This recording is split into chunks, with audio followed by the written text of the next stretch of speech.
We're going to call to order the June 10th, 2021 meeting for Mayor and Council. I'd like to call on Pastor Brinson Barker with the New Covenant Church to lead us in prayer. Everybody remain standing for the pledge afterward. Lord Jesus, we just come before you right now and we ask you for your wisdom for all council members and to give them wisdom, God, like Solomon, to be able to know what you want and what you desire. We ask you for the unity of the Spirit and the bond of peace. God, we ask you that according to Ephesians, that you would give them a spirit of wisdom and revelation and the knowledge of you. God, I pray that you would give them grace to be able to know different decisions that need to be made. And thank you, God, for these councilmen. Thank you for these councilwomen. And God, we ask you to just honor your plan in their lives and just ask you to bless them today as they lead this community with great grace. God, we thank you, we love you, and we pray all this in the powerful name of Jesus. Amen. Amen. I pledge allegiance to the flag of the United States of America and to the republic for which it stands, one nation, under God, indivisible, with liberty and justice for all. Thank you, Pastor. Council, you've had time to review the minutes from the May 20th, 21st, 2021 regular meeting. Are there any additions or deletions? If there are none, the minutes are approved by acclamation. We'll move on to the public hearings. Item A, the public hearing for the adoption of the fiscal year 2021-2022 budget. It's the second hearing. Mark Barber, our city manager, will present. Hi, Mark. Good afternoon. How is everyone? Good. Great. Again, as Member Matheson stated, this is a second public hearing for our FY22 budget. The state of Georgia only requires one public hearing. We held that last Thursday. It was a couple hours long, and we discussed the 22 budget in much detail at that point in time. But we also, at this point in time, has been tradition with the city of Valdosta. We do want to give folks one further opportunity to speak to the budget if they wish to do so. So I will present an abbreviated version, and then if there's any public that would like to speak to that or have a question, that's really time to do that. If you recall Thursday evening, we spent a lot of time talking about capital, infrastructure, things of that nature. So the slide before you tonight is giving you an idea of how that capital will be spent next year, what departments. 39 to 40% will be in our utilities area, which is not unusual as we have in the past year. That's continuing on with our water systems, our sewer systems, and all the things that utilities are doing. As you know, we're still under a consent order with EPD, so this will take into account those type of projects that are being required by EPD as well. Then we have our 50% going to our engineering projects. And these are our projects like connectivity, sidewalks, road improvements, intersection improvements, all of those type of things that are above ground that our citizens can see that we're doing, whereas, you know, the utilities is everything's pretty much underground and you really don't see what's going on there. And then public works, 2% will go to public works, and that's some of the garbage trucks, things of that nature. Police is 1%, motor pool is a little under 1%, and vehicles you see at 8%. If you recall our conversation, that's our systematic replacement of our city vehicles and our city fleet each year as we rotate those vehicles out. So our overall budget is about $127.5 million. $35 million of that is going to be dedicated to capital. And again, we spent a lot of time talking about all the different projects that will be happening in capital. Majority of that, thanks to the citizen of Valdosta, will be funded through SPLOST, the Special Purpose Local Option Sales Tax. Always very grateful for citizens to vote that tax for us to be able to do these capital items. Okay, Teresa? Yeah, we spent a little time talking about general fund, and in local government, general fund is what most folks focus on. This is where your property taxes are recorded, our sales taxes. This is where police, fire, engineering, you guys, this is where your expenditures are housed. So just a quick pie chart to show you exactly our revenue structure, where our funds come from in the general fund. Other taxes is 35.5% of everything that's coming in there. Those are things like our franchise fees that utility companies pay us to use our right-of-ways. It's things such as our business occupation tax that all go into what we call other taxes. Then you see property taxes in the red, in the left corner up here, it's 31%. And that's the property taxes that our citizens pay on real and personal property that they own. And then the green section lower right, 24% is sales and use tax, and that's the local option sales tax that we all pay when we purchase goods and items from the different vendors in our community. And other than that, the rest of them are just smaller amounts, license and permits, 1.5%. Charges for services are under, fines and forfeitures right under 3%. You can see the three major items are the property taxes, our other taxes, and our local option sales tax. Council, any questions for Mark? I got another slide. I don't want to. Got another slide. All right, still in general fund, because that's usually, like I said, the topic of conversation.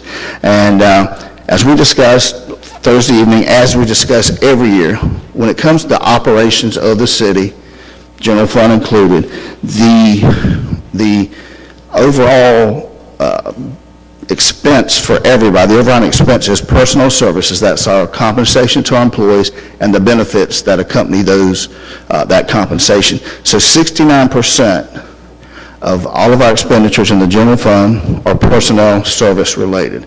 That is true in every other fund of the city. In the utilities area, the sanitation area, whatever fund you look at, personal services ranges 69 to 70% of that fund for those expenditures. General fund, no different. If you look at other local governments, we're no different from that. If you compared us to others, you would see that's where that largest amount of dollar goes. Other service and charges, you'll see at 13.5%. Those are things like our IT charges and things of that nature. Charges for our fleet are also included in that. 10% of this, the brown piece of the pie over here, is contractual services, and those are things such as, we have to pay for the street lights. That's electricity around the street lights and some of those contractual type of items there. So that's our next biggest expense. So it's pretty much after personal services and we pay our employees, there's 30% is pretty much just the supplies and the items they need to run the city of Valdosta and meet their responsibilities. Okay, Teresa? Teresa, you have the financial plan up?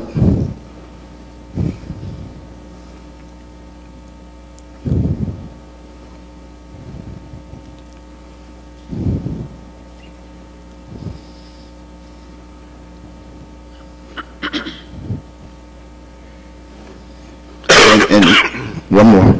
This is last year's. All right. This is the proposed financial plan as we discussed Thursday evening, citywide, which includes all the funds of the city.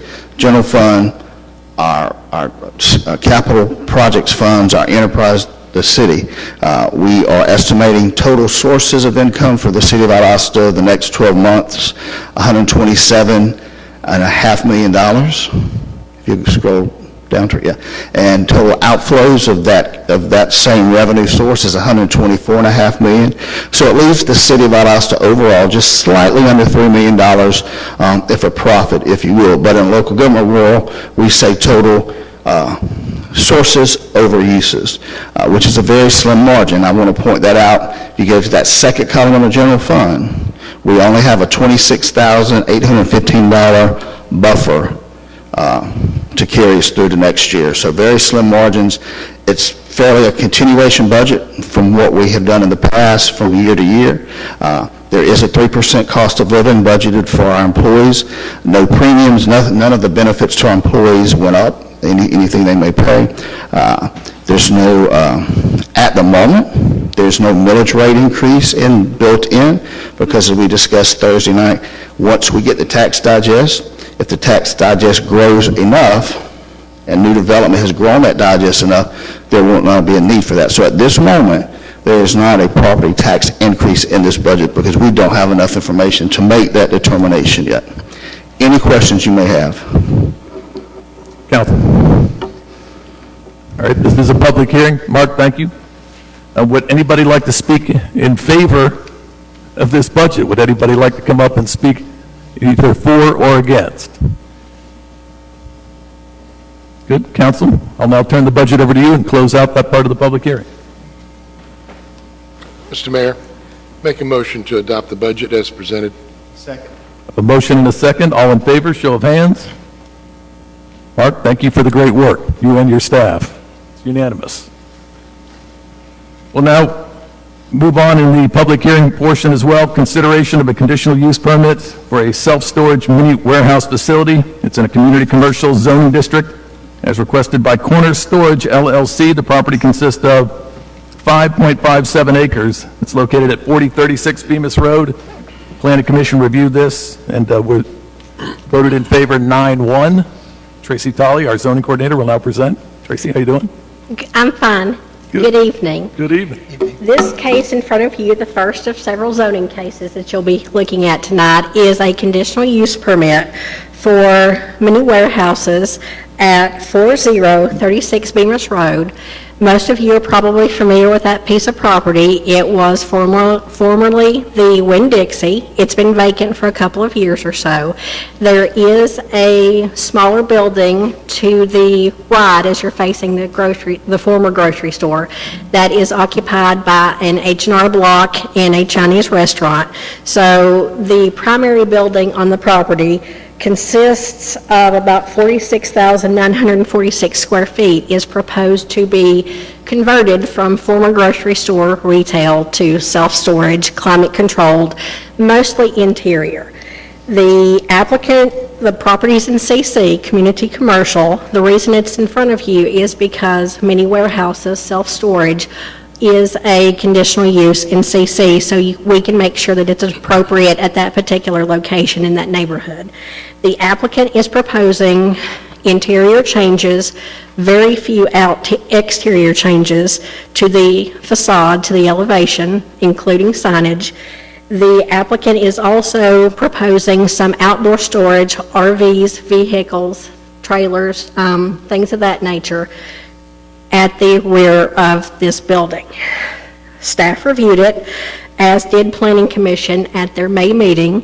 Planning Commission sends a recommendation to approve the application as presented with 4 conditions. Those 4 conditions being: approval shall be granted for a self-storage mini warehouse business in the existing main building only and with accessory outdoor storage in the side and rear yard areas behind the front wall of this existing main building only. 2, the outdoor storage area shall be enclosed on the sides and rear by the minimum 8-foot-tall privacy fence. The fence portions facing the south and west shall be permanently opaque and solid. The fence portions facing the north and east shall either be permanently opaque and solid or instead have an added mesh screen for temporary opacity. And solid, or instead have an added mesh screen for temporary capacity to allow time for the vegetation to grow and fill in. A landscape strip between the existing pavement edge and the property line shall be planted and maintained along the sides and rear of the outdoor storage area with landscaping that consists of a minimum 6 small trees and 2 canopy trees per every 100 linear feet as approved by the city arborist. All trees shall be evergreen variety. Number 3, outdoor storage items shall be limited only to motor vehicles and customary recreational vehicles such as boats and campers and their associated trailers. All outdoor items shall be operative and in good working condition and neatly parked at all times. There shall be no heavy trucks or equipment or other materials allowed. The last proposed condition, conditional use approval shall expire after 3 years from the date of approval if the proposed use has not received an official certificate of occupancy, non-temporary, from the city by that date. The vote from the Planning Commission was 9-1. Council, any questions for Tracy? I do have a question, and I should have asked Tuesday because you might not have the information. Are you aware of the occupancy rates of the other storage facilities that are in Valdosta, Lowndes County? that people have access to? That I'm not, I'm sorry. Just no idea at all? Okay, all right. Thank you. And I have one little question. When you're talking about the signage, the only signage they're talking about using is the ones on the gates?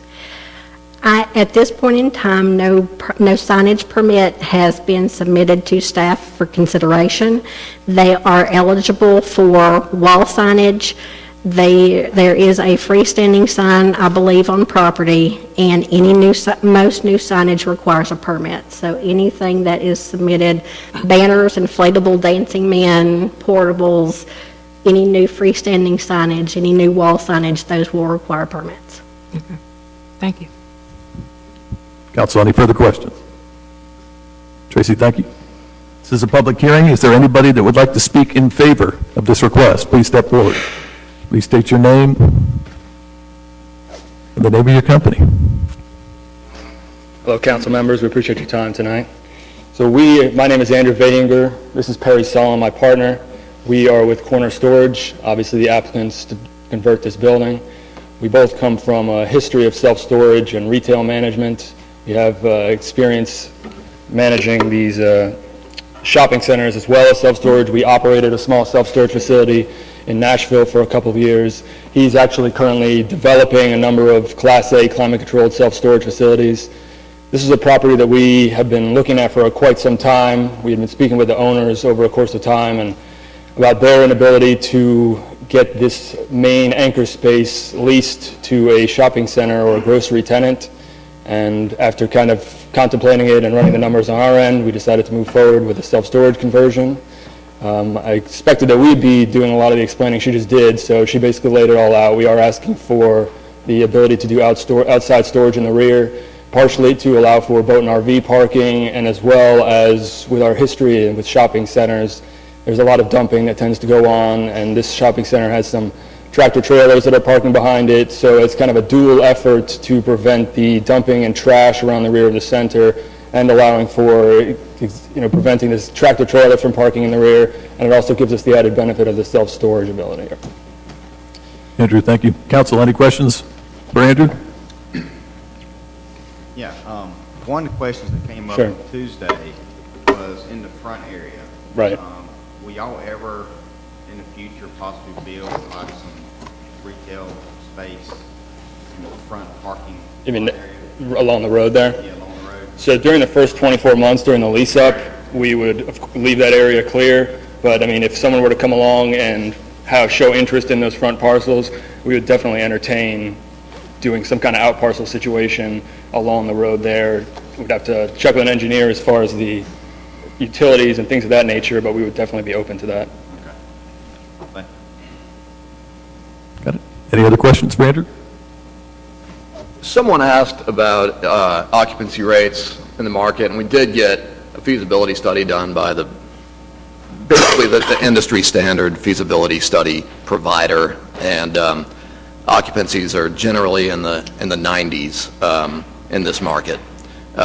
You've got the university as a driver, you've got the Air Force Base as a big driver, and there's not enough climate-controlled storage, at least in this side of town. Thank you.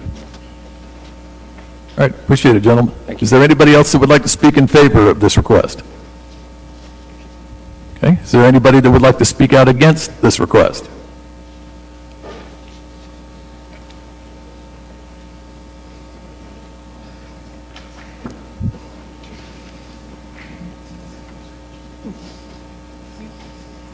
Not that you have to, but please state your name and...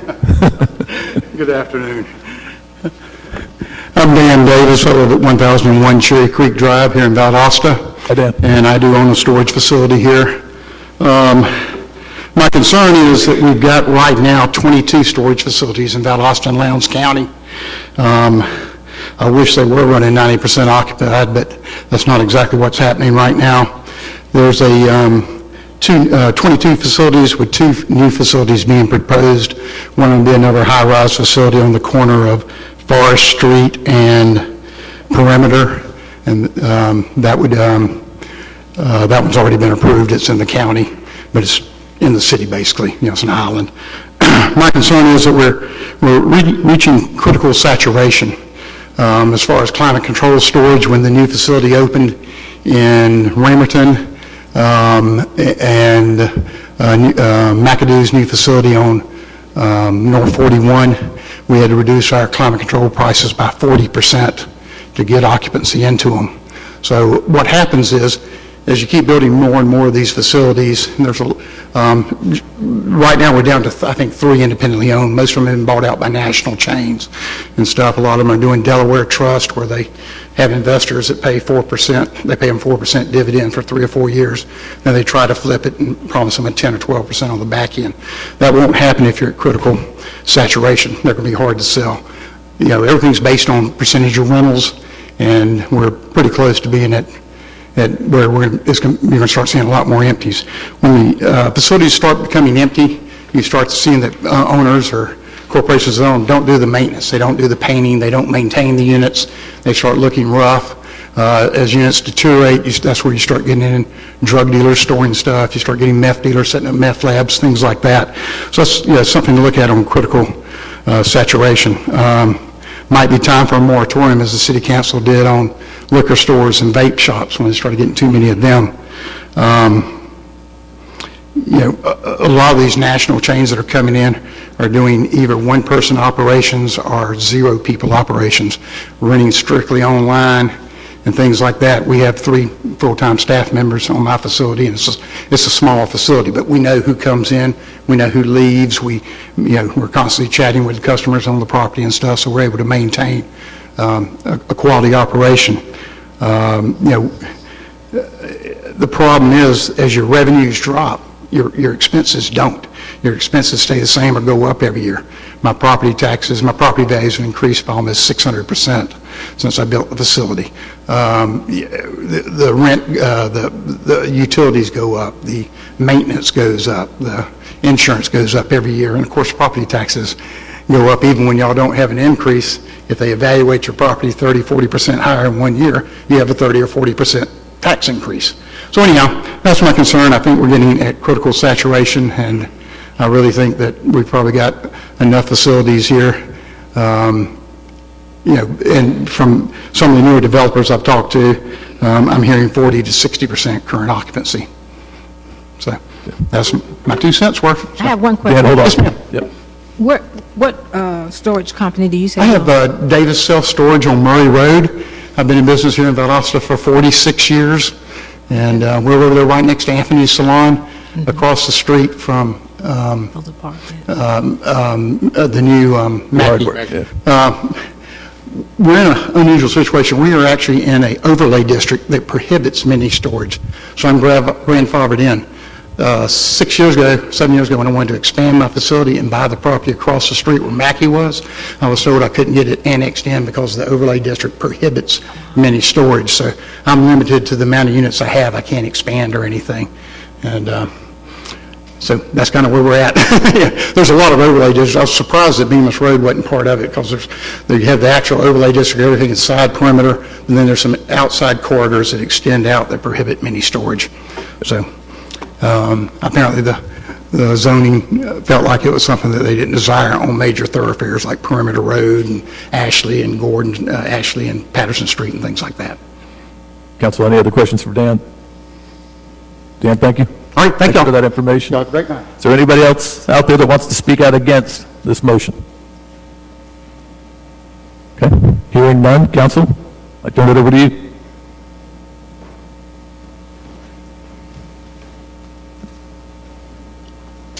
Mr. Mayor, I make a motion that we deny the request as presented. Have a motion? Is there another? I have a second on that motion. Any other to be presented? I have a motion and a second. Any other discussion? Council will now take a vote. Show of hands on the motion and the second. All in favor?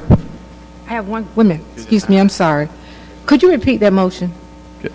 To deny the request as presented. Motion to deny in a second. That's all I have before me. All in favor of that motion to deny? Show of hands. The motion carries 4-3. Council, thank you. Item C, consideration of an ordinance for a conditional use permit for an automobile rental business in a community commercial zoning district. It's requested by Tony Washington.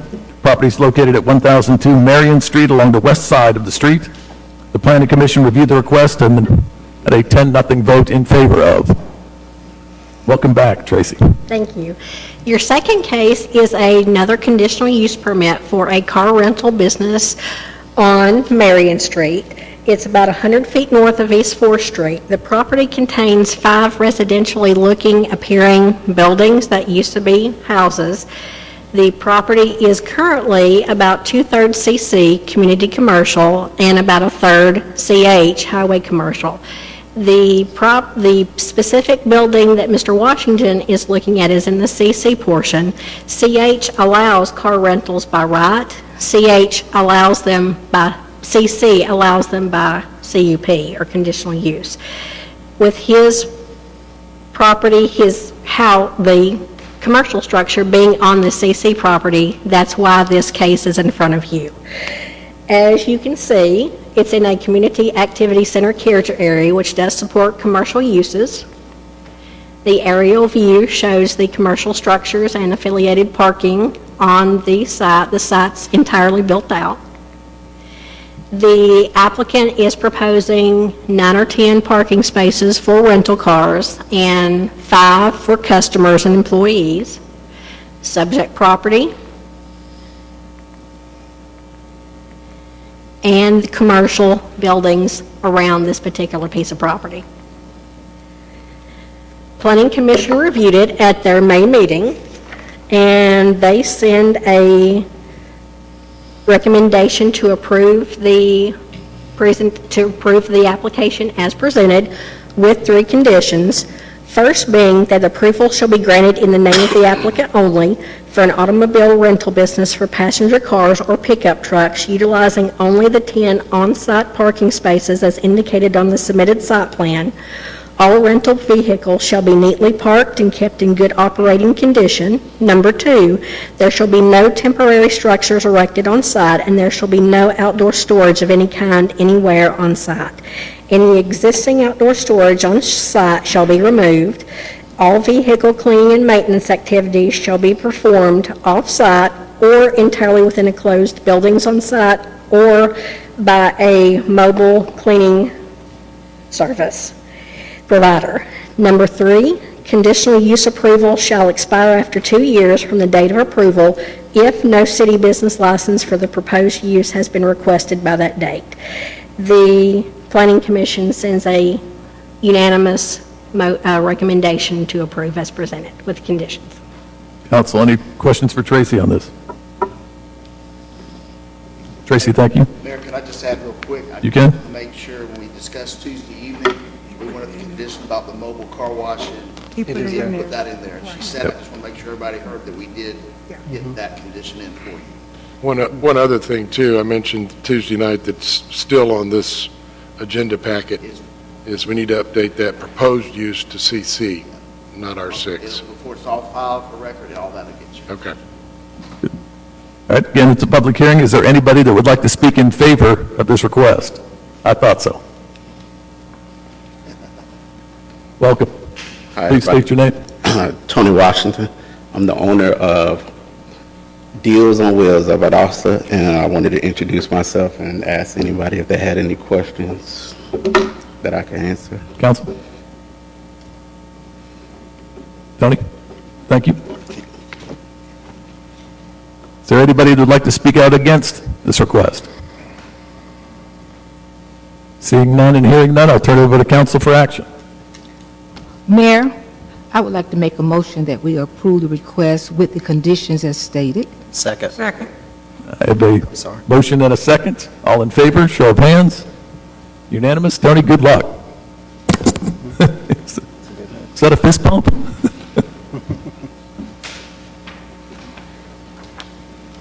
Item D, consideration of an ordinance to rezone 32.06 acres from residential professional zoning to light industrial, as requested by Inland Solar. The property is located along the east side of Ulmer Avenue between New Statenville Highway and South Patterson Street. The Planning and Zoning met and recommended approval with 3 conditions. It was an 8-2 vote. Tracy Talley will again present. You've seen this property earlier this year when the applicant wanted to request a rezoning for solar panels. Unfortunately, to rezone the property, the character area needed to be changed first to accommodate M1 zoning, potential M1 zoning. So you saw this earlier this year when the applicant applied to have it changed to an industrial character area. That was approved, which is why the rezoning request from RP to M1 is in front of you currently. The applicant desires to place a solar array of about 26 acres on the property.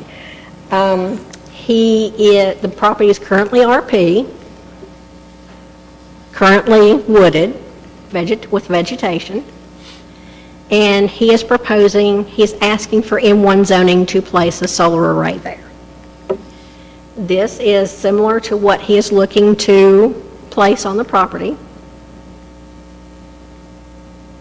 And the property is currently undeveloped. There are commercial, and there's a mix of commercial and residential around this vacant property.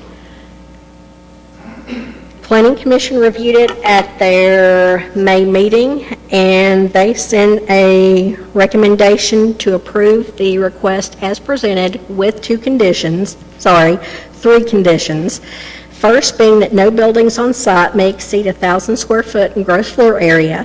2, all access to the site shall be from the northern property line along New Statenville Highway and/or the southern property line only. Number 3, the entire Ulmer Avenue frontage shall be maintained as an undisturbed landscaped street yard with dense vegetation consisting of mostly evergreen plants. Existing trees and shrubs shall be enhanced as needed to create any effective year-round screening and blocking of view into the site's interior. Any buildings or structures on the site shall be separated from the Ulmer Avenue frontage by a fence that is at least 8 feet tall and covered with a dark material so as to blend in with the street yard vegetation. Such fence shall be located to the east of the landscaping street yard. The Planning Commission sends a recommendation 8-2 to approve with those 3 conditions. Tracy, thank you. Council, any questions for Tracy? Thank you. Again, it's a public hearing. Is there anybody who would like to speak in favor of this request? Please step forward and state your name.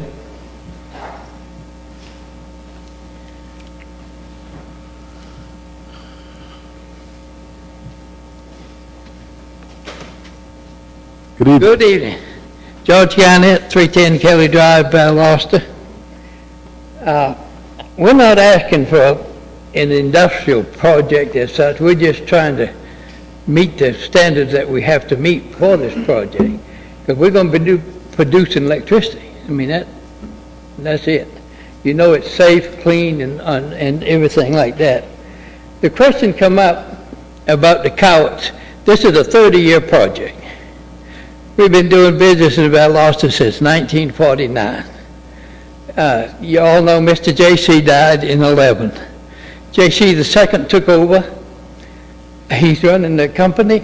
J.C. the third is doing a real good job in the construction end. And J.C. the fourth starts high school this year. So we're going to be here. So if anybody has any questions about the 30-year project or what's going to happen in 30 years, we'll be here. God willing, I won't be. I hope he takes me home. Give me your name again. George Garnett, Garnett. Council, any questions for George? I know I don't want to be around 30. I've already been married 56 years. Don't give me another 30. if I wanted to know that, I'll tell him. George, thank you. Anybody else that wants to speak in favor of this request, please state your name. Good evening. My name is Steve Chiarello. I'm with Inman Solar. I live at 790 Clemont Drive in Atlanta, Georgia. And as I said, Inman Solar is the developer of this project. We've been working, of course, with the Cowart family on this. We've done over 50 projects of this nature around the state. And this is part of a Georgia Power Distributed Generation RFP program. What that means is this project is going to generate power that will go back on the distribution grid and will be used locally. So essentially everything that's here is the same sort of voltage and equipment that you see on a strip mall or a home or whatever. It's distributed voltages, so it's proven, it's safe, and this is, essentially these projects are what you might consider part of the smart grid of the future. So you'll probably see some storage added to something like this in the future that will add resiliency and efficiency to the grid long-term. So this is a 30-year PPA that we're working on under an approved Georgia Power project, and the project as designed will generate about $40,000 in property taxes. It does that without putting any kids in school, without cars on the road, or using any local services. As discussed with the staff and at the previous meeting, solar is a very good buffer between the residential uses and industrial uses around here, mainly because of the very infrequent traffic to the sites. There's no noise. We've taken extreme measures to sort of buffer this with a green screen and a coating on the fence that we've committed to with the staff. And so we've also agreed to a number of conditions that the staff had proposed that severely limits any other development on this site. So I think you heard 1,000 square foot of building space on the site, which essentially precludes any sort of industrial development in the future without returning to this board for approval. So, really, again, the only reason this is up as an industrial site is because the ordinance requires it as such. I'll also point out that there is a fairly substantial existing vegetative buffer, but we fully understand and intend to comply with the ordinance as written, which would require us to augment the buffering, and of course we're adding this coated fence that will be 8 feet tall. The panels are only 6 feet 7 when they're at their maximum tilt. So it'll be very well screened from day one. And last thing I'll add is we've if you notice on the site plan, there is a proposed truck route. So we had designed this with local firm Innovate Engineering, Bill Kent, who coincidentally is here tonight. We've also allowed for 200 foot of right-of-way for this proposed truck route, which should give ample space and appropriate setbacks from that lake that is to the east. The route allows to tie into either Clay Road or Howell Road, with the preferred right angle intersections and the the road curvature to maintain appropriate speeds. And then this plan has been vetted with Pat Collins, the city engineer, who confirmed that this path is both the city and the county's preferred path as far as how we've routed it. And last, we've also vetted this project with Stan Krantz at the Development Authority, and his opinion was this is a very good use in this location. So with that, certainly appreciate your time and happy to answer any questions. Council, any questions for Steve? You said that something about the truck route. What did you say about that? So there's is it the DOT? A proposed truck route to get the traffic out of downtown is. I'm aware of that. Yeah, so I got you. So there was a proposed DOT truck route, and so we have worked with the city engineer and a local engineering firm and the Development Authority. But we still haven't really actually documented that's going to be the truck route, correct? Correct. The only make sure we got that understood. Absolutely, okay. Absolutely, and obviously that is from my understanding, it's a 3 to 5 year plan, and I also. From our conversations with the city engineer, understand that is the path that we've chosen is the preferred path, and I think there's not a lot of good optionality, particularly as it relates to maintaining right angles with the adjacent streets, and this also gives you access to both Howell and Clay, so there's not a lot of alternatives, but you're absolutely right. It's not a done deal. I'm not objecting to what you're saying, but sure. In that area, there's a lot of African Americans that live in that area. Understood. And that's what I'm wanting to understand. We are not going to destroy where our people have bought their homes and paid for them for a truck route to come through there and take, and know, they can't sleep at night, and take Sure. the value of their homes down also. That's why I was making sure we get that point across. And we are certainly cognizant of that, and really the focus of our conversations with staff have been to protect the Ulmer Avenue corridor with appropriate buffering. Again, we have a 100-foot vegetative buffer, and we have a fence with a screen on it so that it won't be seen. And now solar projects are extremely quiet. You literally have to be standing next to the inverters to hear them. There's no traffic to the site. We'll be cutting the grass once a month, and we have one annual visit per year to do maintenance on it. You're talking about each of those occurrences are two guys showing up in a pickup truck to, and they're coming in from an access point that is not along Ulmer Avenue. So that's the conditions that we had agreed to, and we're again. But I understand the concern. Solar's different. The example I always give is if this has been a residential development and someone came in and put in some houses with swimming pools would be infinitely more dangerous than a solar farm would be. And from a traffic perspective, the same thing. This is going to, once this thing's up there, it's not going to function any different than what's going on there now, which has someone come out and cut the grass about once a month right now on the property. So, but I certainly appreciate the sentiment, and we want to be good neighbors. We expect to be back, and when if this city council or more importantly staff says fix this, then that's what we do. We have a good track record of being good neighbors. So, Steve, how long? Council, any other questions for Steve? How long are you going to take y'all to do that development? The construction process takes about 2 months. 2 months? 2 months, that's correct. And in that time, certainly, like any construction project, there'll be activity there every day for that period, and probably for the first week of it, it will be loud, but it will be during controlled periods of the day, so it'll be from 8 to 5 kind of time frame. But once that part is done, it's not very. You're talking about guys in pickup trucks turning wrenches. It's not heavy construction. The equipment that's on site is essentially like a forklift, and then guys moving panels and. What is the setback on Ulmer Avenue? What is this? Do you have? So the panels are set back 130 feet from Ulmer Avenue, 100 of which will remain as a vegetative buffer.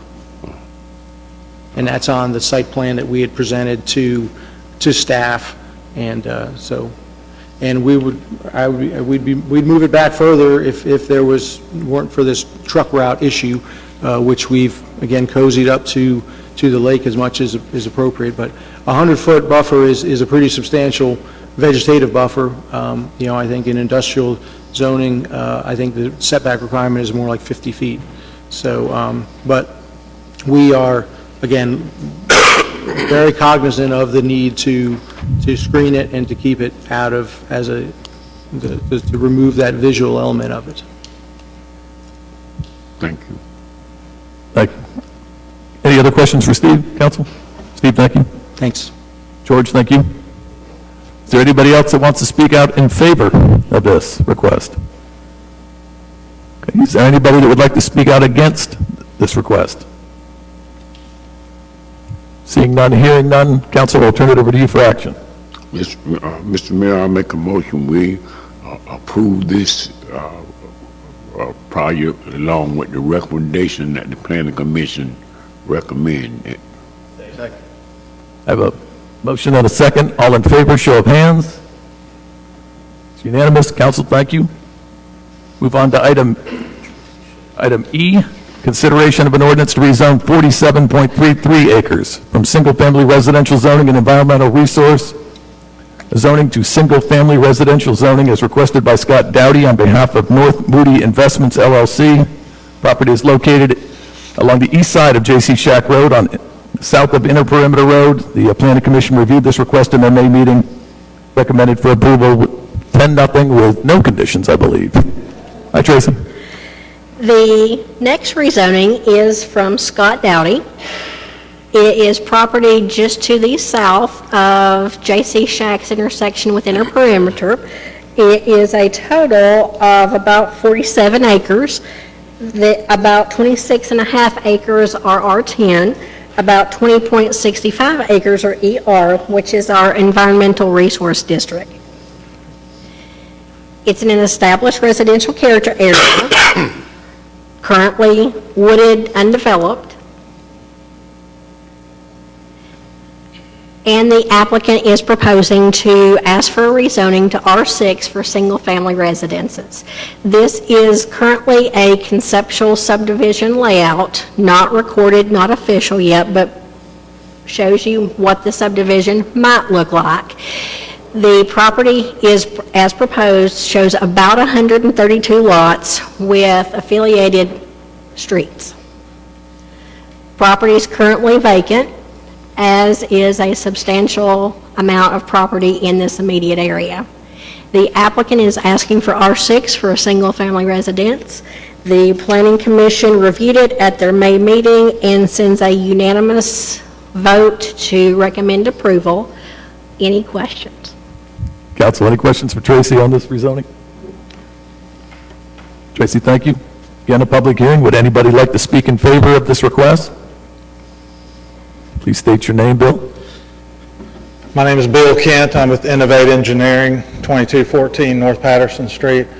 I will be the project engineer on the project. Mr. Dowdy is in the audience. If needed, he can answer some questions. He purchased this property. He sees a need for single-family residential, especially in this part of town. There is a shortage inside the city limits for new construction. He's looking to model this development somewhat like the Zion Heights development over on Mount Zion Church Road.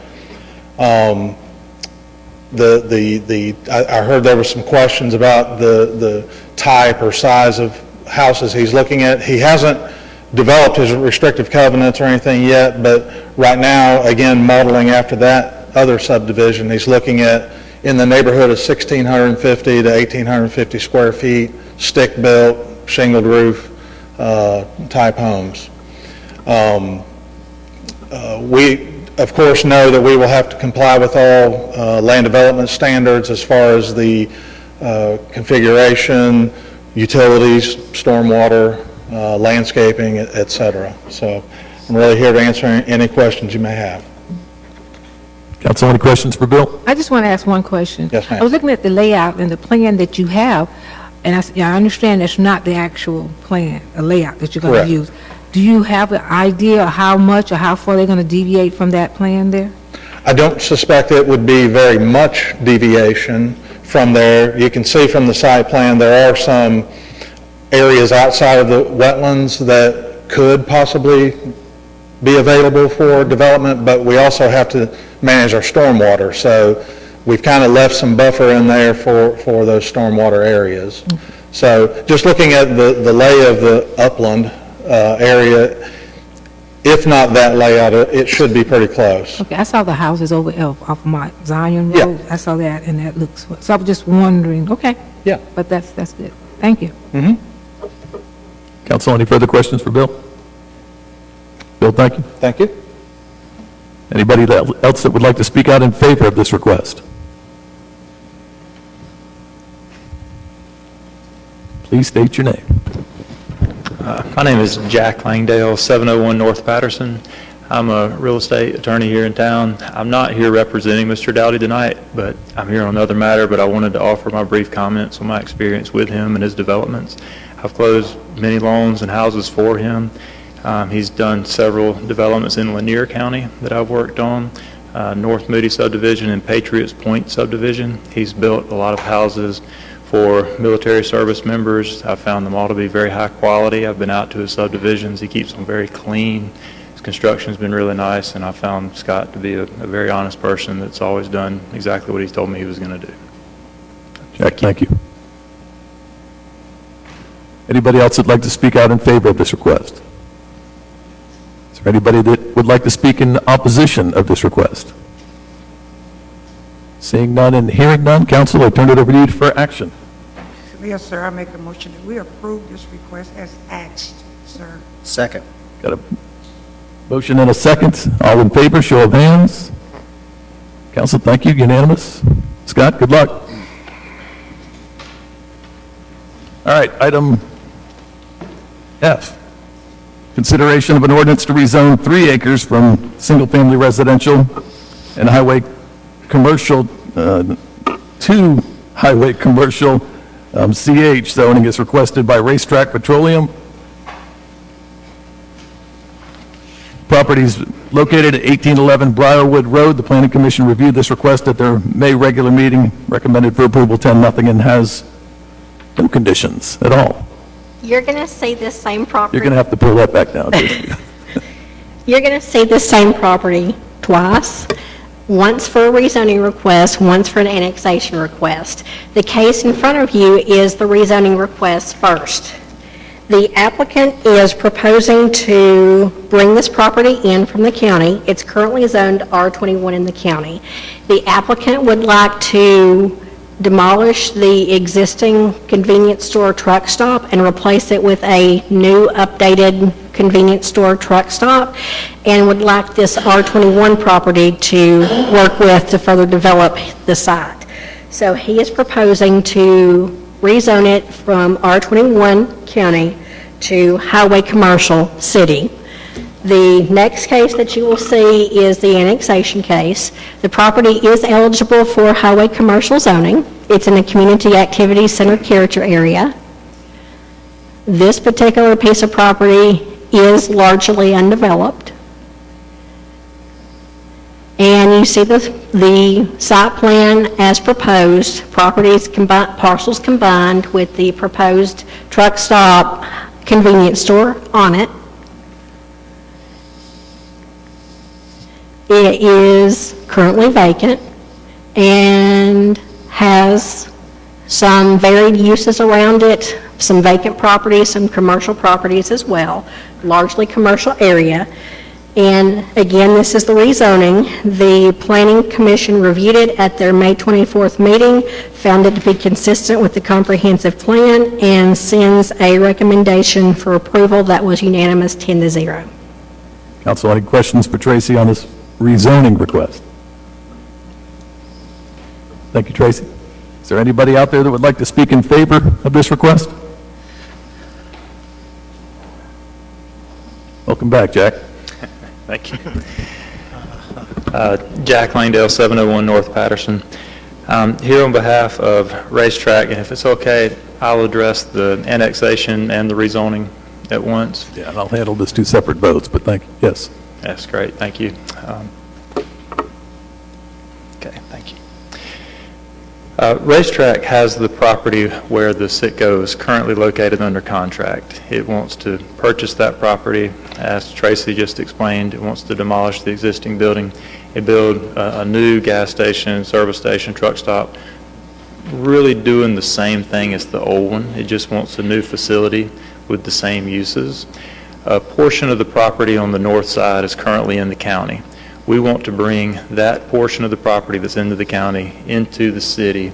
We don't want to change the uses with what's currently happening in the city.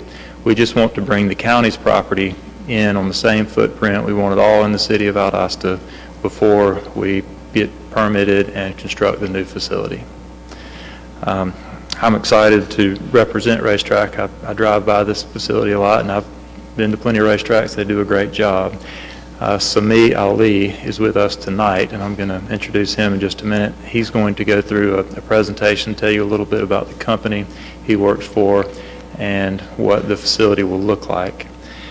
I wanted to respond to a question that I got from Tracy. She said the question was asked about the Greyhound bus facility, and to be perfectly honest, we didn't realize the Greyhound bus facility dropped off there. It was not shared with Racetrack until you guys asked the question, so thank you for asking the question.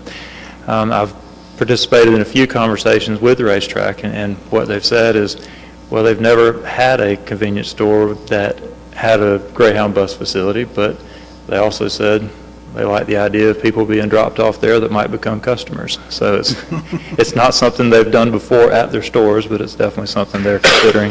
They're in the process of learning a little more about what is in the lease and exactly what Greyhound does. So I don't have an answer to that question. I do thank you for asking the question, so it's something that is now being discussed. Before I introduce Mr. Ali, is there any questions for me? I'm back on the bus station. You said that you're going to look into some kind of way they can pull that into their facilities some kind of way, because people are standing out there in the rain. They are getting on and off the bus at times. So is there any kind of way you can look into that so they can add that into that facility when they revamp that building? So if I understand the question, if they are going to continue to use the Greyhound bus facility, you want to make sure that they will be allowed to be out of the weather and in the store. I don't know how to answer that. I'm just asking you to look into it. That's all I was asking. Well, yes, ma'am. I'm certain that they would be happy to continue to look at it. I hate to put any kind of condition on the rezoning, but they would certainly look into that. The reason I ask, there's quite a few people that you see standing out when the bus is coming in, departing and unloading. There's a lot of people that be going in and out of that facilities. They use the store now. I think the store is where they go in and stand around until the bus come, and then after the bus leave and et cetera, you see people going back and forth with their luggage and et cetera. That's when I asked the question, because I see it myself daily there. From 1 to 2 buses there every day. I would think if you plan to have people coming and going at a bus, you would definitely need to make some accommodations for them to be there. So I think that's a very good point. Thank you. Be the humane thing to do. Yeah, absolutely. Please. All right, any other questions for Jack? Thank you. And this is Sami Ali who's going to come up next. Please. Racetrack.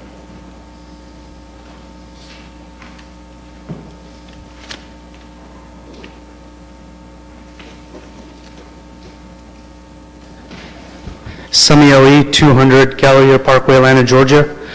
Good evening, Commissioners and Mr. Mayor. I just wanted to go ahead and explain the development that we're bringing here and tell you guys a little bit about our company, Racetrack. So Racetrack is located headquartered in Atlanta, Georgia. We have over 550 different store prototypes located in the Southeast in 8 different states. We do and are now going into truck and diesel capabilities, which we are showing here for the Valdosta Travel Center.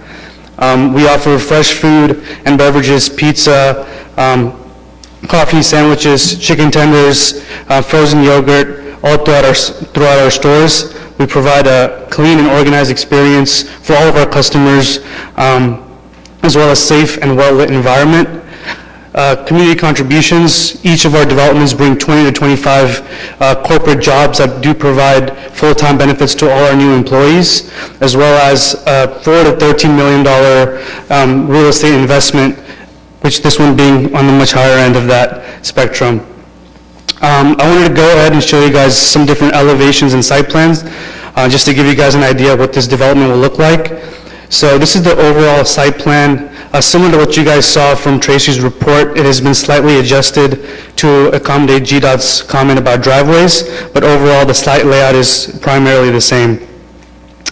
Here's an example elevation of the front and rear elevation of our building. As you can tell, we put a lot of detail and effort into the way our buildings look, and we do a lot of upkeeping every year and yearly maintenance. Here's an example building rendering with outdoor seating patio. We have 20 seats in this given elevation, which does have covered patio for any potential Greyhound bus. That's my question. And here is the last ladder, canopy elevations, red, white, and blue fascia. You guys have any other questions for us? Council, any further questions? No, you can sit down. I'm used to trucking, and I've been to Racetrack, and I've seen your facilities. They are clean, they are nice, and the truckers love them. So you just made me happy when I saw this. I'm sorry. My councilman made sure I saw it. So thank you so much for your presentation. Thank you, guys. Yep, thank you. Is there anybody else that wants to speak out in favor of this request? Anybody would like to speak in opposition? Seeing none, hearing none, I'll turn it over to council for action on the rezoning portion of this request. Mayor, You may. Mr. Mayor, sir, I make the motion that we approve this request as stated. Got a motion and a second. Any further comments? All in favor, show of hands. Unanimous. We got a rebuild and an annexation. That's a winner every time. Thank you. All right, item G, consideration of an ordinance to annex the 3 acres of land into the city. You've already presented on that, correct? So I will let it. Mr. Mayor, do we have to vote on the No, item no, G? it's two separate We motions. got to vote on it. You'll get them both. Let's go. I just thought he said. All right, you presented on both. Yes, sir. All right. Any questions for Tracy? On the annexation? On the annexation portion, any questions for Tracy? And the reason they're having to annex is because of the drive in the back? Yes, sir. Okay. I mean, it's a small parcel anyway. I mean, the county's fine with that. We established that Tuesday? Yes, sir. Thank you. Okay, Tracy, thank you. For the annexation, is there anybody that would like to speak out in favor? Again, yes, he did. Anybody like to speak out in opposition? Seeing none, hearing none. I'll turn it over to council for action. Mr. Mayor, I make a motion that we... Oh, hold on, Sonny. We're going to give this one to Vivian. It's his district. Mayor, I make the motion that we approve this request as stated, sir. Do I have a second from you, Sonny? Second. Second. Council, any further comments? All in favor, show of hands. Thank you, unanimous. Thank you, Sonny, for allowing her to do that. I'm running out of room on my sheet here. Item H, consideration of an ordinance for planned development approval of a mixed-use child daycare and school facility on a property that is split-zoned office professionals and single-family residential, as requested by Jonathan and Shanita Irvin. The property consists of 1.90 acres. It's located at 512 North 4th Street. The Planning and Commission reviewed this request at their May meeting. Have 7 conditions, but a 10-0 approval. Tracy, good luck with that. Thank you. Your last zoning case is located at 512 North 4th Street. It is a combination of R6, single-family residential, and OP, office professional. The Irvins are desiring to add on to expand to their preschool daycare school facility. They are proposing a school on the R6 property. Schools are a conditional use in R6. A plan development affords them the same courtesy, the same rights as the CUP process. So either way, it's under your consideration. They are proposing to add the school, some parking on the currently vacant property. They have an existing daycare preschool currently. The immediate area is a variety of uses, a former plant, a church, residential as well.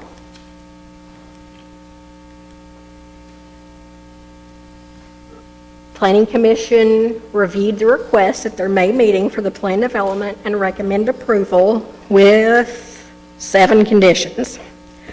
First, approval shall be granted in the name of the applicants only for a mixed-use child daycare and school facility on property that's split-zoned OP and single-family residential R6. The majority of the daycare facility shall remain on the OP portion of the site. Total indoor gross floor area of all buildings on the site shall not exceed 16,000 square feet.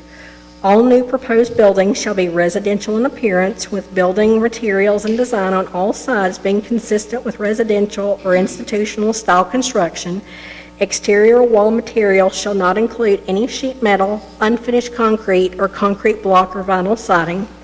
The entire perimeter of the site, except along North 4th Street, shall include a minimum 6-foot-tall opaque fence in accordance with LDR standards for fencing in residential districts. This perimeter area shall be fully landscaped with a minimum 10-foot wide buffer yard with a minimum of 5 small trees, 1 canopy tree, and 25 shrubs per 100 linear feet, installed in accordance with LDR Chapter 328, and whose design is approved by the city arborist. Existing trees and shrubs may count towards this landscaping requirement. Number 4, all site lighting shall be directed downward and away from adjacent residential areas. 5, permanent freestanding signage at the East Adair Street access point shall be unlit and limited to a maximum of 3 feet in height and 6 square feet in area. 6, all other development standards and general building requirements shall be followed as applicable. 7, from the date the Planning Commission sends a positive recommendation for approval unanimously with the 7 conditions.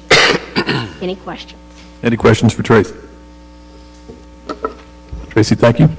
Again, this is a public hearing. Is there anybody who would like to speak in favor of this request? Please step forward.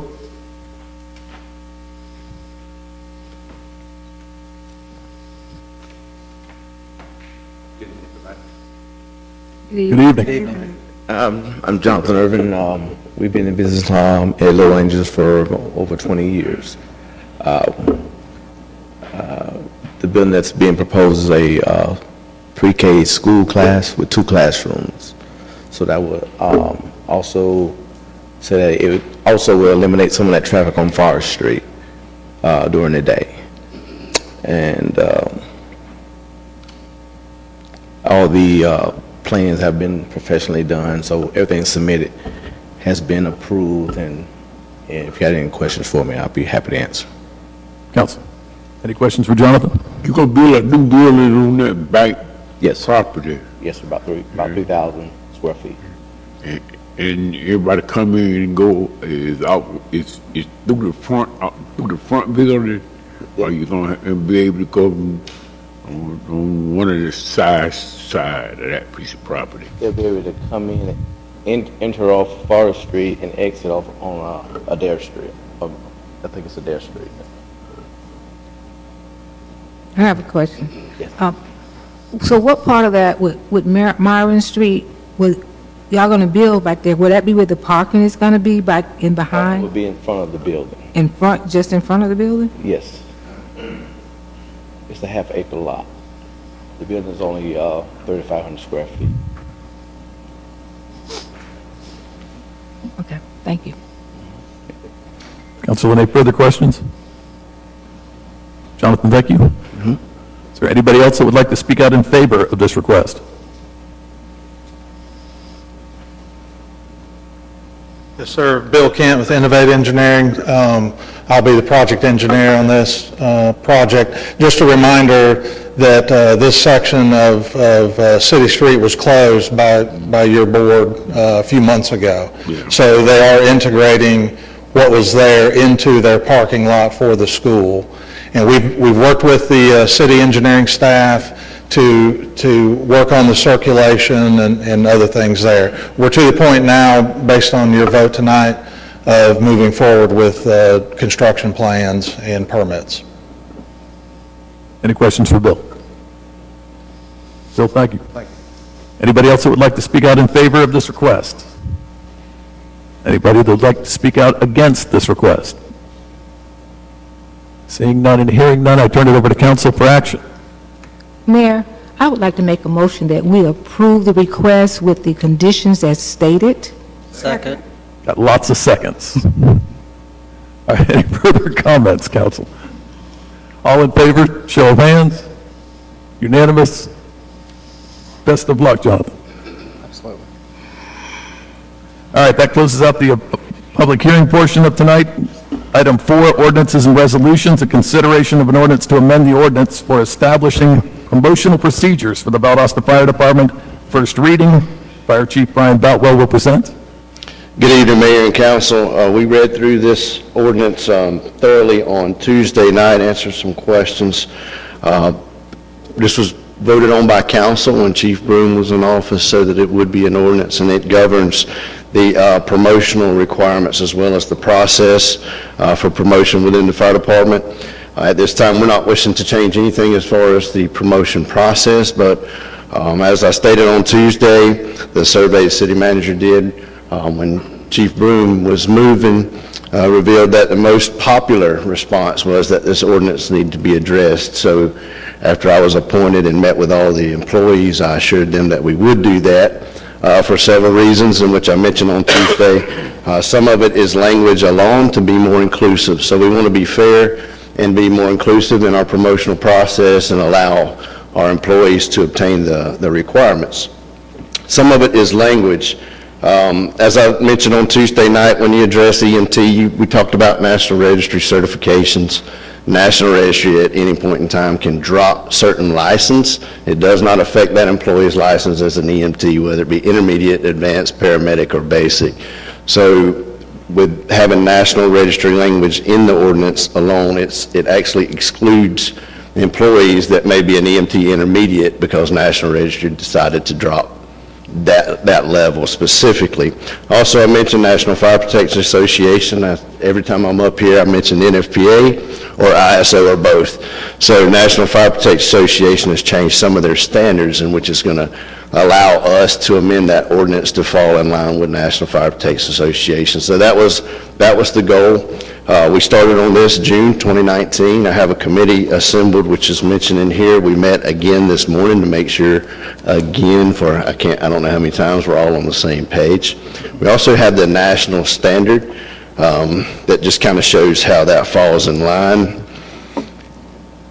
And we reached out to other organizations, City of Roswell, City of Albany, Cobb County, as well as Warner Robins, to see kind of how they fall with the national standard and how we measured up.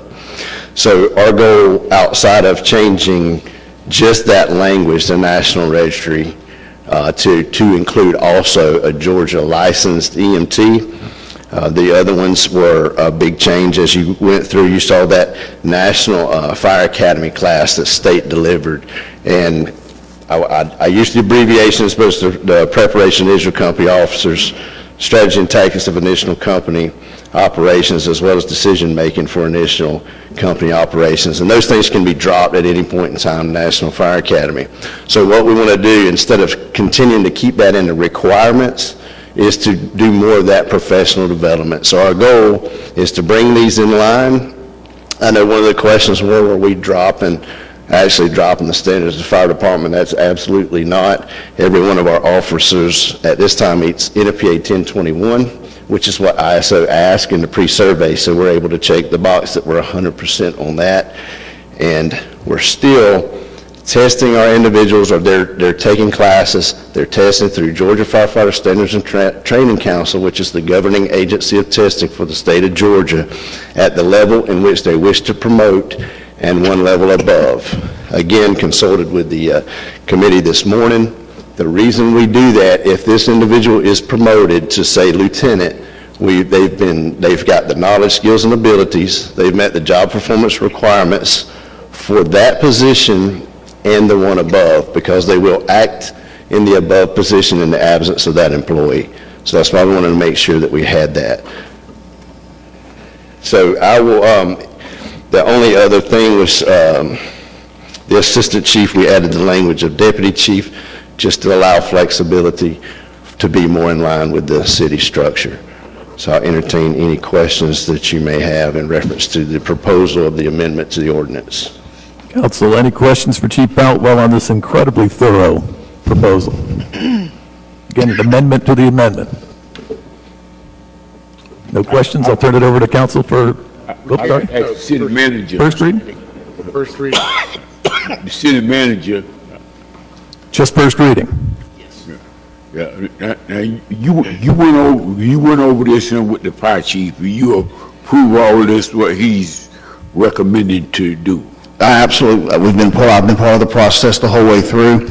As Chief said, we started a survey when Chief Broom decided to go to South Fulton. We did a survey within our fire department to see what are our needs, what are we lacking, what would your desire be, and this was the overriding factor of they felt upward mobility as far as the promotional process was difficult or could be difficult with some of the wording. And so we, as Chief said, we went to work in 2019 on that, took our time to make sure we've got everything right. And then with the fire standards changing, it just made sense to go ahead and let's incorporate everything at one time and make one change. So I do think it's a good morale booster for our fire department as far as upward mobility and the aspirations of those fire department personnel. Mark, thank you. And that was just a first reading? We're not acting on it?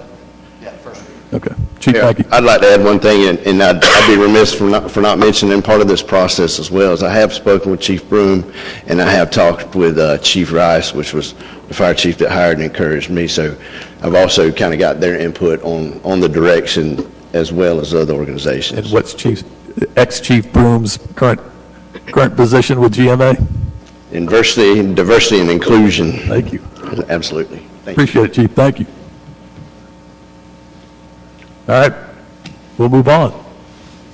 Item B, consideration of a request from the Valdosta Lowndes County Airport Authority to approve a resolution authorizing acceptance of a grant from the Federal Aviation Administration to proceed with runway 1735 protection zone land clearing and fencing, runway 1735 asphalt milling and replacement of markings and signage, and change of runway 1836 and construction under that as well. Mark Barber will present. Thank you, Mayor. I won't be redundant, but this, what you just said, but this is a grant that's offered to our regional airport for some runway construction, fencing, land clearing, things of that nature. As you know, as we often repeat, up here when it comes to the airport, we are the administrator for grants, and so we have to have a resolution approved by council approving the mayor of the city of Valdosta to approve the acceptance of this grant. The way this is worded, it is to approve a resolution not to exceed $5,685.10 is how this is worded.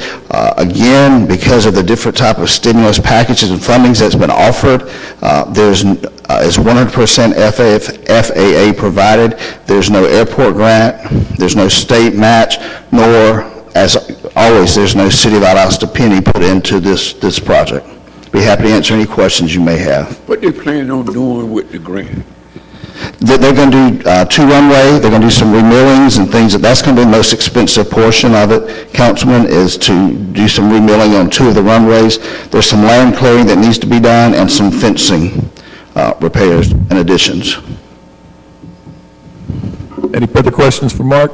And Mark, I'll just point out they've really thought this one through. If this goes through and they get this money, there's going to be an actual time when they shut down the 8,000-foot long runway. So for a very short period of time and run it on a 5,400-foot runway for a temporary period of time, and that's the actual minimum that Delta can operate on. So I was just going to say, there's an area that we can bring Delta in, correct? yeah, it sure is on the 5,400-foot. Oh yeah, and it's close. But yes, we sure can. I want to ask one question. Have we been using these runways much? Oh, yes. Yes, definitely we have. The reason I asked, I see a lot of these flights coming in. A lot of, I guess, they don't have Delta on them, so these other commercial flights, I was wondering, are they the ones that's kind of doing most of the use of them? Well, we have our traditional Delta, the couple of flights each day, and then we do have quite a bit of private plane departures and landings as well. And it takes its toll on the runway, when that heavy weight's hitting those the pavement. So it takes a lot to keep those maintained. We're back up to 4 flights, and we're almost back to pre-COVID numbers out there as well. Thank you. I love sitting in on those meetings. All right. Mr. Mayor, I'll turn it over to council, sure. I'd like to make a motion to approve that request as presented. Second. Got a motion and a second. All in favor, show of hands. Council, thank you very much. Move on to item 5, bids, contracts, agreements, and expenditures. And council, with no objection from you, I'm going to take agenda items 5A through 5K to be considered under a consent agenda. No objection. Thank you. Thank you, Mr. Mayor. We talked about these Tuesday night. Councilwoman Cody, you asked how many vendors changed. There's 11 bids, 9 stayed the same, and 2 changed total. We opened bids on May 18th of this year. These are generally maintenance contracts, tools, things of that nature, so I'll go through those. If you have a question, just stop me. The first one is 44-20-21. This is for annual oils and lubrications that were used out at the maintenance center. This is an annual estimated cost that we use over a past 12-month period. Aikens Petroleum is the lowest profit margin, and we've had them before. This is one of those that changed, and we're comfortable using them, so I will recommend Aikens Petroleum.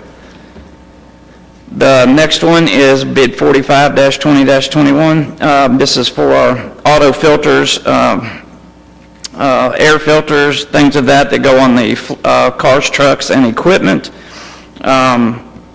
This is again is an annual contract with renewal options. The current supplier is the Parts House. That'll be our recommended vendor. Even though the high use price is a little bit higher for the Parts House, their discount will make up that cost difference in just a couple of months. Some of the filters can run $300-400 a piece for some of the big equipment, so we'll recommend the Parts House for that.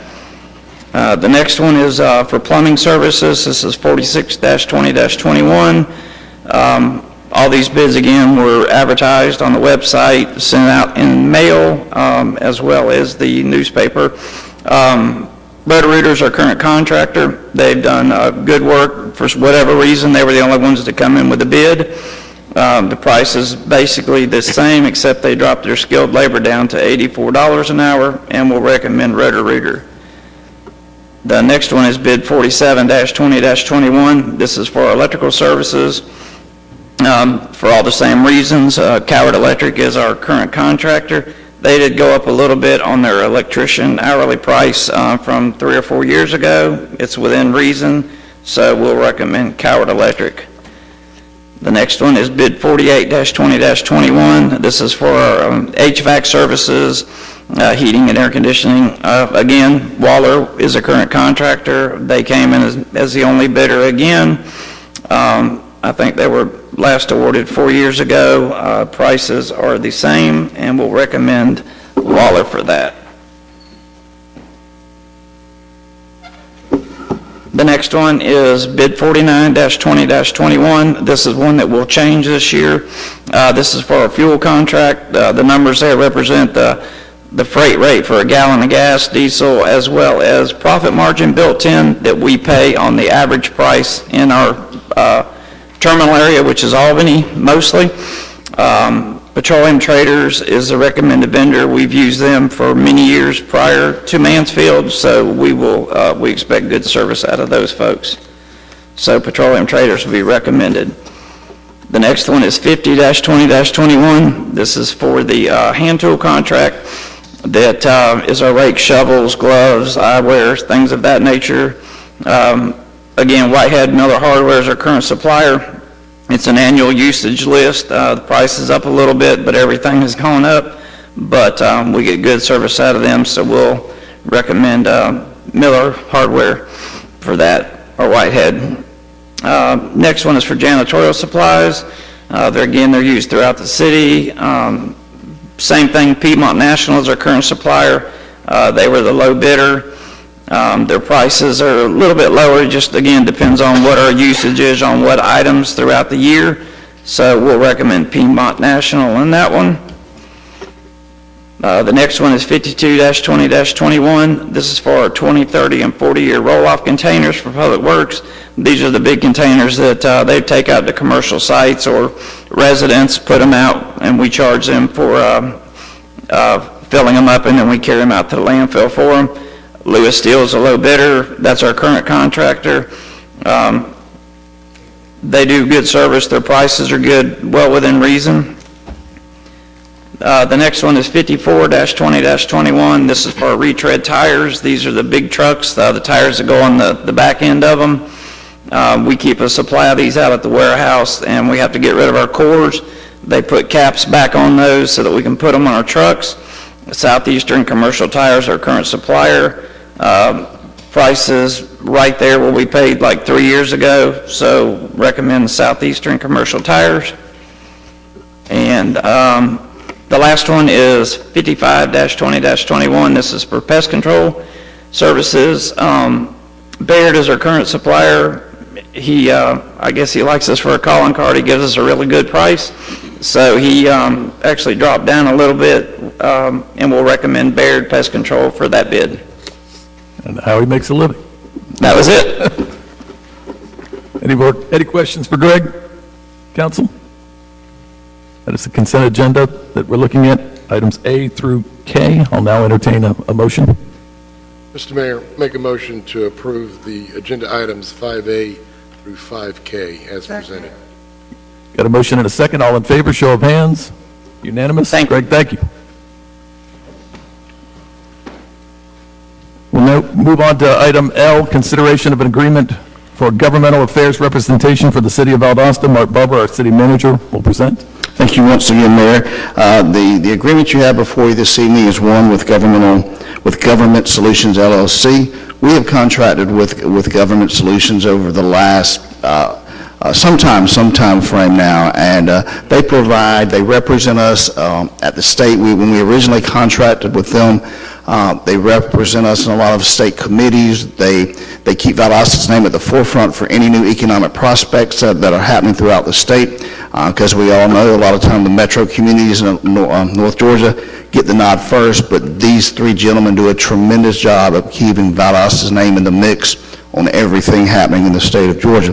Now, I will say this, when we first started, it was pretty much at the state level. During the legislature, these guys are working constantly to bring Valdosta to the forefront.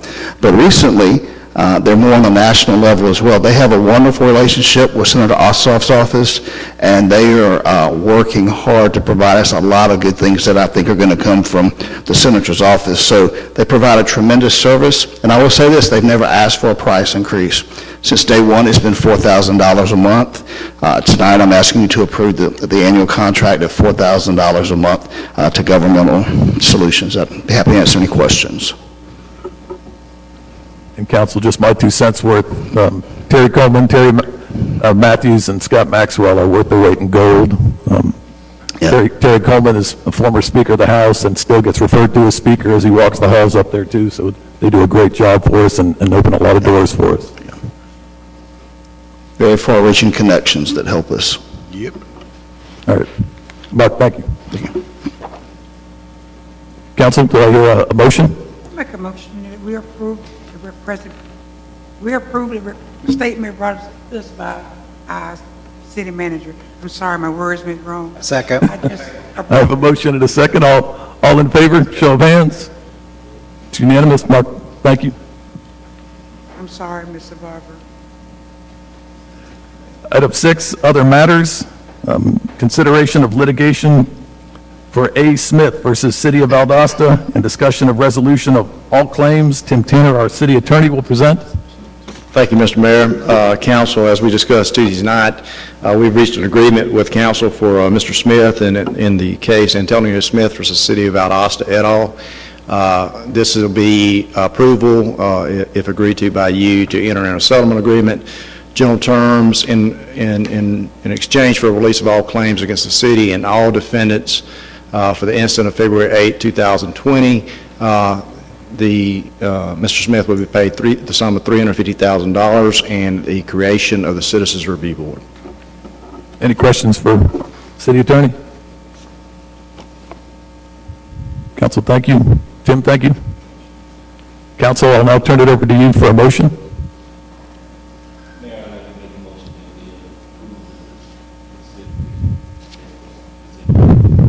Second. A motion and a second. All in favor, show of hands. It's unanimous. We'll now move on to citizens to be heard. This is the portion of the meeting we ask you to come forward and state your name and address so we may have that for our record. Our policy requires that you stay under 3 minutes so that others have time to be heard.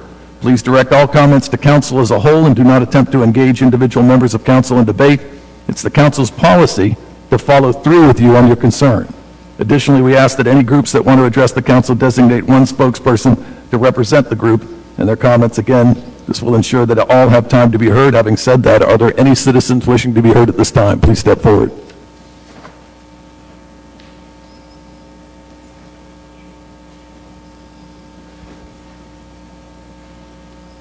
Good evening. Evening, John. Evening. John Robinson. Lake Park.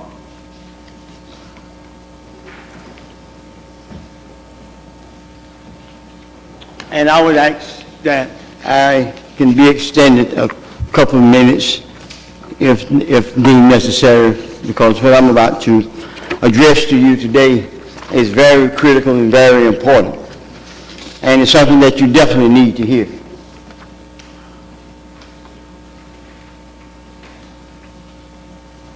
So we reset his time so that he was handing out items. Give him his full allotment. Thank you, John. All right. What we have here is called what I just handed you, please take very seriously, because what we're about to go through here now is going to be some changes that have never occurred here in the history of Valdosta.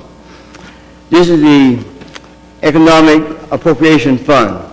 We are going to be asking through our attorneys, through you guys, to appeal to the administration for an additional amount of monies. We understand that there are going to be some funding coming down, and we want something allocated to the south side. And what we have here is the Economic Appropriation Fund request our demand of $250 million plus for the revitalization of the south side, only located in Valdosta, in the city of Valdosta, Georgia. The purpose is to restore the dignity of a once thriving community. And this is because 40 years ago you constructed a bridge here that killed many of the black businesses in the city and literally cut the city in half. A community today where 43% of the population earn less than $10,000 annually according to the latest analysis of impediments taken 2018 to 2024. And 40% live below poverty. This is a city that is 51% to 53% black. The fund we are asking is to be distributed over a 10-year period, which means $25 million to serve this community a year. Of those services, the cost of the governing body, which the attorney fees, the cost of court will be served, the body will be navigated, controlled, and governed. The total activity of the distribution allocated project funds. The purpose is the strategic planning of a thriving community to serve the needs of all the people, not just some of the people, but for all the people. In order to maintain fairness, a legal system will need to be in place, which will include the committee formed by the citizens of the South Side. The targets are the revitalization, upgrade of existing structures, easy applicable loan system which meet a certain need, and upgrade of the area, such as medical, recreation, educational, job training centers that will not only train but teach businesses as well, and the ethics of businesses of existing companies. This is vital to reverse the damage done to this community over the years by neglect and exclusion. We stand to raise, and we don't stand to invoke Title VI. Our attorneys will elaborate on the legal aspects of what we are about to go through. Now, John, I was asking for an extended period of time. Can I get that? You said your attorney's going to elaborate on that? Yes. How about your attorney comes up next? Is he here? No, he's not here. They will be in touch with you guys. If I can just have just a couple more minutes, if I will.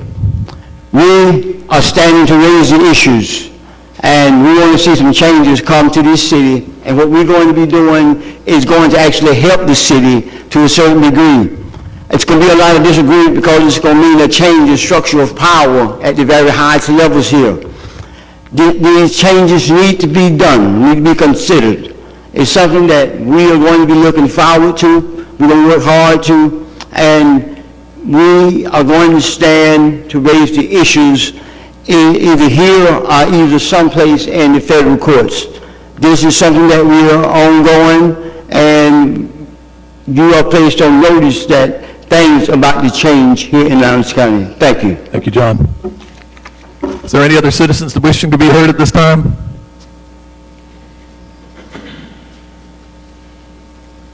George.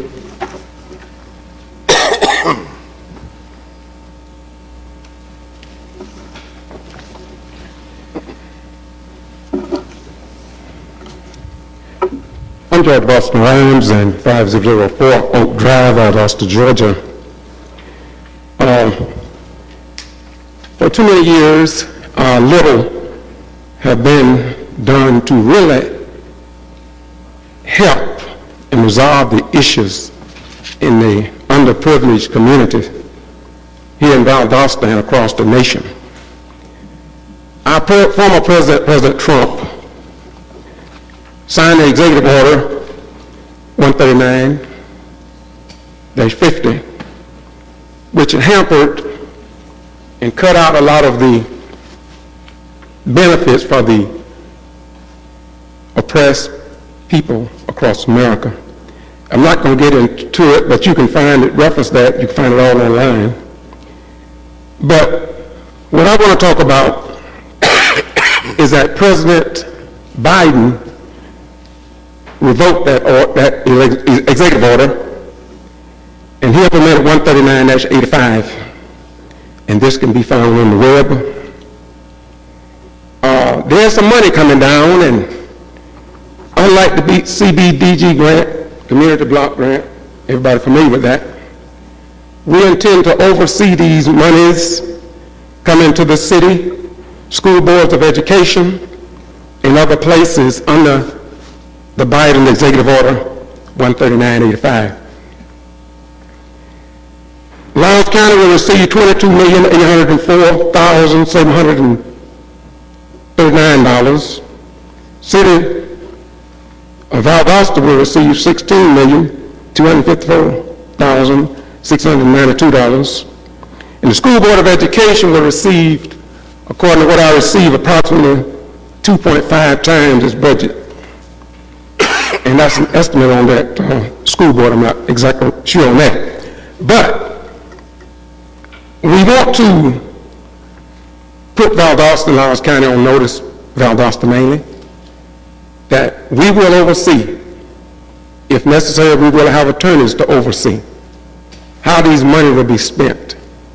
Because urban renewal, CDBG grants, et cetera, the African American community did not get their fair share.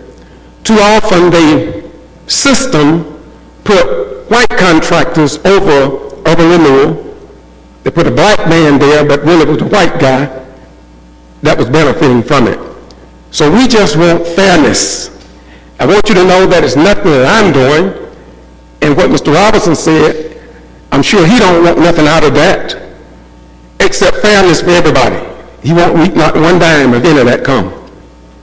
I would like to also request maybe another minute, if you could. I'll give you the same 45 seconds that John got. Okay, a minute wouldn't hurt. But anyway, this is for the good of the community. And I close by saying, we all might as well get on the ship, because sooner or later, Valdosta going to change. Don't think it's just Valdosta. Already, all your cities are standing before the elected officials as I'm standing here today. It's not just me. Reverend Malone and going across the state of Georgia. We're looking for change. We want help. We need help. We fought in every war of this nation. We are entitled to some of the economic power. And I want to be a part of that change. And I hope that you all want to be a part of that change. I'm not angry. If you notice, I'm raising my voice. We just want equity. And by God's grace. Thank you, George. Beg your pardon? I said, thank you, George. Your time's up. Mr. Mayor, I think you could do better than that, but that's okay. You just asked for I think you could do better. I gave you what you asked for, George. I think you could do better. No, I think you could do better. I gave exactly what you asked for. But it's okay. It's okay. Is there any other citizens to be heard tonight? Please state your name. Oh, no, not necessary. Now that you take it down. J.D. Rice, 501 Knobhill Drive, Valdosta, Georgia. I came up here ready to commend council on something, but before I do that, I'm really appalled and offended that when you get to the citizens to be heard section, I looked at the council several times, different people talking, showing disconcern and not being attentive, and I think it's insulting for folk to sit through a council meeting to address council, and the least you can do is listen to them and be attentive to their concerns. So bear that in mind next time when someone gets up here. But I want to commend council for taking the initiative to implement the public transportation system that you started, the Valdosta On Demand. We needed that 18 years ago, so it's 18 years in the making, and I want to thank you for doing what's needed to be done for this community over these past years. But with that in mind, I want us to be mindful that the White House Office of Management and Budget is proposing to change the guidelines for metropolitan status. Right now, the guideline states that you have to be a city of 50,000 to be a metro city. They're going to try to change it to 100,000. And if that is approved, that's going to directly affect the funding that we get for our airport, the funding that we get for economic development, the funding that we get for education, and the funding that we get for public transportation. So I request that we contact all of our congressmen, both of our U.S. senators, GMA, U.S. Council of Mayors, and whoever we have to make sure that everything is done to keep it like we have it now, that a metropolitan status stays at 50,000 people and not 100,000 as proposed by OMB. If that's done, then that's going to affect us directly, because we got to subsidize those programs that I mentioned if we want to keep them, and I don't want to see our property taxes increase, not one dime. Thank you for your time. Thank you. Are there any other citizens to be heard at this time? Yes, good evening, everyone. I'm Pastor Darren Neal, pastor of Christ Gospel Missionary Baptist Church, 1402 East Hill Avenue, president of NAACP. The reason I'm here tonight is exactly what Reverend Robinson and Brother Rhymes spoke about. It's not that monies are coming down the line. They're monies that are here. President Biden has done a great deal of work to bring the underserved, the underprivileged, those people that have been forgotten about, to parity and to equity. One of the things he did with the American Rescue Plan was outline funding that should be given specifically to these people. This money that has come here to the city of Valdosta is to be used to help the underserved, to build up the infrastructure in those areas that are dilapidated, worn down. And one of the things that raised my eyebrow, and this is not directed to you, Mr. Barber, in a negative way, in a negative light, but we sat with John Ossoff, and when John Ossoff stated the number of monies that was coming down the line, I heard the city manager say, hey, I've already got something to do with that money. Well, that money has specifications attached to it. We cannot use that money to supplement our budget, or let's say supplant. This city has a budget already that's in place. That budget is designed to keep us running. This money that is being sent is to help those people in these areas, especially in these census tract areas, in which money just never seems to reach it. We have a history here at Valdosta of overlooking the poor, the impoverished. We must admit that. There's no mental health treatment here for people who are on the street corners. We're taking them to county line to county lines. We have children that are homeless right now. They're living in hotels. They're living in cars that we have just simply overlooked. There are roads in certain sections of town. I've been here 15, 16 years. And I'll be honest with you, I'm very passionate about this. I don't have to stay here any longer. I got all the training in the world to go anywhere I want to go. Go to any city in the world. I came here because the job brought me here. But after I saw the need of the people, I decided to stay and fight. And I'm going to keep fighting. I'm going to be watching. We do have oversight committees. John Ossoff and his team is working with us specifically to make sure these monies go where they are. Biden and John Ossoff, Raphael Warnock specifically spoke of how they they circumvented the middleman so that money could come from the federal government directly to the city governments. But that's where the problem occurs. Because in the 16 years I've been here, monies have come down to help the underserved, and it just sits there. it either disappears or somehow magically is reallocated somewhere else to be used somewhere else. I've seen monies that were set aside, as I go and read these budgets, that were set aside in underserved communities just to fix the roads. And then we look up, may I have just maybe a minute or so? You have the additional minute that they are. Then I see that these monies were collectively pushed towards Woodrow Wilson. But you ride through town and there's a bump. In the 60 years I've been here, I can tell you what every bump is in impoverished neighborhoods. Nothing gets done. This is an opportunity now where I heard the word inclusion used tonight. We're all Valdostans. This money here is now set aside to bring people who never ever seem to get looked at up to speed. Bringing folks that don't ever get the funding they need will help boost this economy, generate money flowing so we can all survive. If we were like India right now, India is in a situation where COVID has hit them so bad that 10,000 people died in one day. They don't even have room to put people in hospitals. They're keeping them in ambulances and bodies are stacked up outside. Can we say that it won't happen to Valdosta? And guess what? It wouldn't matter your color. That if that happened to us, one day we're going to be put in a situation where I'm going to have to serve you and you're going to have to serve me, and color, race, creed, nationality ain't going to matter. It's just the love of God. Yeah, that money now. Time's up. We're hearing you loud and clear, but your time's up. Well, let me ask a question. Time's up, My sir. time's up, but I have a question. We'll follow up with you after the meeting. Well, Mr. Mayor, you're a very hard person to follow. That's the reason why we filed a complaint against you, because we keep asking to speak to you. I don't have faith that you will talk to me. You are the mayor of Valdosta, and we filed a complaint against you because we keep asking to talk to you, and you ignore us. So I find it hard to believe that you will speak to us. Please sit down. I want to put you on notice that I'm going to sue you whatever you want. Please sit down and do it. civilly for the things that the state committee you selected, that exonerated you. I'm going to sue you civilly. You stated that you said that I paid people to vote, and I didn't. And I'm angry. Very angry. Any other citizens wishing to be heard at this time? You get an extra minute. So all these other people can just talk until they're done, and we can't? Aren't we citizens of Valdosta? We'll now move on to the city manager's report. Mark Barber, please issue the city manager's report. Thank you, Mayor. My comments will be brief. This afternoon, this week, food truck, first let me start with the food truck Thursday. It will be next Thursday from 5 to 8:30. But as you're aware, if you've seen around town, we do have some filming crews in town filming a movie out and about downtown.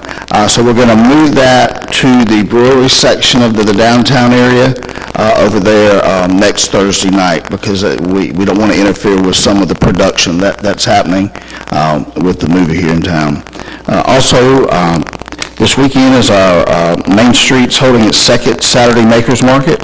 Again, this is when all the various vendors line up around the courthouse square, the old courthouse square, and that takes place from 9 a.m. to 1 p.m. And again, if you haven't been out to take part in that, it's really an event that's truly grown, and it's very successful. A lot of people will come out and participate with those vendors, and again, it's just an opportunity to help small business owners to continue to make it. So it's a great event. I invite you to come out if you have not done so already. Any questions? Anybody have anything going on in town? Mark? Council? Mark, thank you. All right, thank you, Mayor. We'll now move on to council comments. Any council comments? And I could start in orderly fashion there. No? Sonny? Sandra? I just want to say something about the on-demand that we have. Mainly because of the fact is I've just been noticing the cars everywhere. I think it has been very good, very successful. A lot is going on.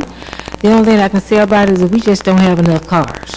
We have so many people calling, and I'm just going to say, I guess being in that area, my constituents, I think they want me to come pick them up. But they have given us a lot of positive feedback on it. They just think it's wonderful. And for one thing, we're going through this trial period where they're not paying. But I'm telling you right now, the people are asking if they have to pay to get their card, their monthly card, what they keep thinking they're going to get or whatever, they're willing to do it. and they want it, and they are asking, what can they do to help keep it going and make it successful? But I told them, just keep using it, and when the time to come to pay the $2, pay it. And they are willing to do that, and I just want to say it's been very, very successful. We got a few hiccups, but we expect that. But there are nothing that we can't overcome, and we have been overcoming them. And I do want to thank everybody for it, and I thank our citizens so much for using it. It is something we needed, something they are showing that they are very happy that we have now. Thank you. Yeah. Mark, please come on up. We just took another meeting today. And That's what I was going to say. We're trying to get to working, right before we came up here, we were meeting with Senator Ossoff's office, trying to find some supplemental funding for 3 new vehicles now and 3 new vehicles next year. The staff has been incredibly in working with us. I don't want to get my hopes up too high, but we're in high hopes that they're going to work with us to get some supplemental funding to add to it. It's a great problem to have, like you said, Councilwoman, it's a good problem to have, but we do ask the community, just be patient with us. There are some days we are overwhelmed with the request, and with 7 vehicles, it's difficult, but we're going to get there. We're going to get there. But right now, we're just trying to get 3 new vehicles. And the way we ask, it's by extra hours, so you're exactly right. Right now, that app, 25% right now is being turned away as booked. So we got to get there, and we will. Tim, any comments? Good. Ben? Vivian? All right, I'll entertain a motion to adjourn. So move. Second. All in favor? Aye. Thank you, council.